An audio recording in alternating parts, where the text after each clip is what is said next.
کہ جس میں شاید کیونکہ اس کی جو میجر ٹرانسپورٹیشن ہے جو یہاں سے ہو رہی ہے وہ ایشیا کو ہی ہوتی ہے، چین کو ہوتی ہے، جاپان کو ہوتی ہے، کوریا کو ہوتی ہے اور دیگر ممالک کو بھی یقیناً اس میں سے ہوتی ہے، لیکن جو میجر چنک ہے وہ انہی ملکوں کی طرف آتا ہے، کیونکہ جو دیگر یورپی اور ویسٹرن ممالک ہیں اس کے لیے تو جو باب المندب ہے وہ بحیرہ ریڈ سی سے وہاں سے استعمال کیا جاتا ہے، تو یہاں سے میں سمجھ رہا ہوں کہ ایک سیکیور میکنزم ہو سکتا ہے جو اس کے بینیفیشریز پر مشتمل ہے، وہ پاکستان اور چائنا کی شکل میں کوئی ایسا ایک میکنزم مجھے لگ رہا ہے کہ آنے والے دنوں میں اس نوعیت کا ایک آپ کہہ سکتے ہیں سیکورٹی ارینجمنٹ یہاں بن سکتا ہے کہ یہ جو انٹرنیشنل شپنگ لینز ہیں یہ محفوظ طریقے سے یہاں سے چلے گا، اور مجھے لگ رہا ہے کہ چائنا جو ایران کو اس قسم کے ارینجمنٹ پہ یقیناً اعتراض نہیں ہوگا، کیونکہ ان کو ان ملکوں کی طرف سے اپنے آپ پر کوئی حملے کی کوئی دھمکی بھی نہیں ہوگی، لیکن ان کو ساتھ ساتھ ان کی جو شپنگ لین ہے وہ بھی سیف ہو جائیں گی، کیونکہ ایران خود بھی اس پیسج کو استعمال کرتا ہے اور خاص طور پہ اس کا جتنا بھی تیل ہے وہ اسی راستے سے، ان کی جتنی بھی انٹرنیشنل ٹریڈ ہے وہ اسی راستے سے ہوتی ہے، تو لہٰذا ایران نہیں چاہے گا کہ اس کو کسی ایسے سیٹ اپ پہ دیا جائے کہ جہاں کل کو ایران کا یہ جو ایک اسٹریٹجک چوک پوائنٹ ہے وہ بھی ان کے ہاتھ سے نکل جائے اور آئندہ کے لیے ان کے لیے خود مسائل پیدا ہو جائے، تو یہ اس کا کریڈٹ تو ہم ڈونلڈ ٹرمپ کو ہمیں دینا چاہیے منصور صاحب، کیونکہ ایران تو 47 سال سے پابندیاں آئی تھیں، ایران نے کبھی یہ والا سٹیپ نہیں لیا کہ آبنائے ہرمز کو بند کر دے، آبنائے ہرمز پہ ٹیکس لگا دے۔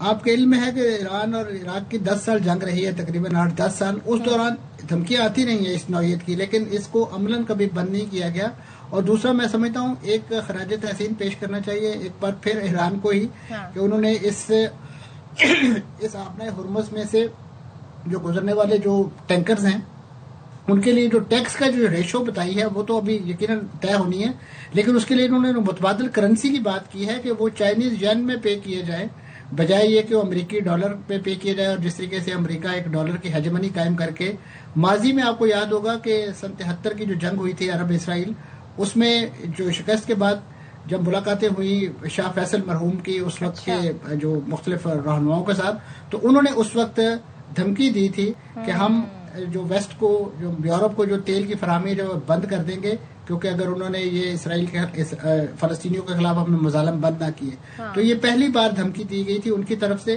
یقیناً اس کا ایک بیک لیش انہیں اپنی شہادت کی صورت میں برداشت کرنا پڑا، لیکن میں سمجھتا ہوں کہ پوٹینشیل بہت زیادہ موجود ہے، اور خاص طور پہ ڈونلڈ ٹرمپ صاحب جیسے جو میں تو انہیں کریڈٹ دیتی ہوں، اگر وہ یہ نہ کرتے تو ایران جو ہے اس آپشن کی طرف آ ہی نہیں رہا تھا۔ تو ایک چیز اور بتا دیں منصور صاحب، کیا یہاں پہلے بھی ایران اس طریقے سے آپ اسے ٹول کہہ لیں، ٹیکس کہہ لیں، چنگی کہہ لیں، کیا وصول کرتا تھا، یا ابھی ابھی ریسنٹ شروع ہوا ہے؟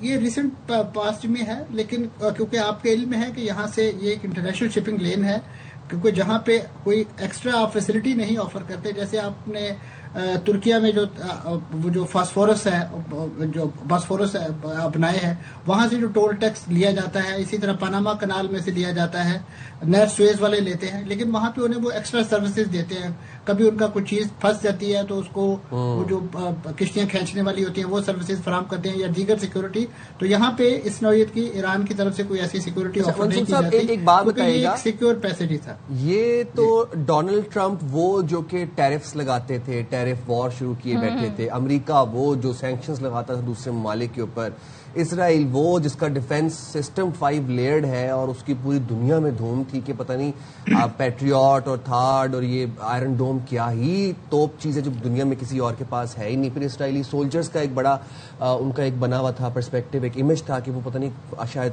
کس طرح کی مخلوق ہیں۔ اس جنگ میں آپ کو لگتا ہے کہ ویپنری کا نقصان، جہازوں کا نقصان، یہ تو پھر ریکور ہو جائے گا، لیکن عزت کا جو نقصان ہوا ہے، جو ایک جو امیج بنا ہوا تھا، جو وہ شیٹر ہوا ہے، یہ ریکور نہیں ہو سکتا، اس کی کوئی کمپنسیشن نہیں ہے؟